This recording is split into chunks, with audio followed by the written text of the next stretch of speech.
Су туралы сіз бұрын білмейтін 10 қызықты факт. Бірінші факт. Адамның миы 80% судан тұрады. Екінші факт. Су қанды сұйытады. Суды көп ішетін адамда қан қысымы болмайды, тромб жарылмайды. Үшінші факт.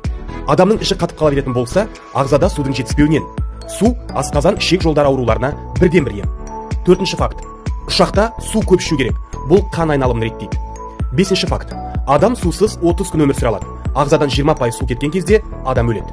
Алтыншы факт. Помидордың 90%, қиярдың 95%, ал қарбыздың 96% судан тұрады. Жетінші факт. Судың есте сақтау қабілеті бар. Судың энергиясы болады. Егер судың жанында негатив айтылатын болса, ол су ішуге жарамсыз. Сегізінші факт. Әлемдегі ең таза ауыз су Финляндияда. Одан кейін Норвегия, Швейцарияда. Ал Қазақстан 52-ші орында. Тоғызыншы факт. Біздің пластикалық бөтелкеден ішетін суымыз өлі су. Оның құрамында ешқандай минералдар жоқ. Адам ағзасына пайдасы жоқ. Тек туалетке ағып кетеді. Оныншы факт. Таза ауыз суға байланысты соңғы 50 жылда 21 соғыс болған.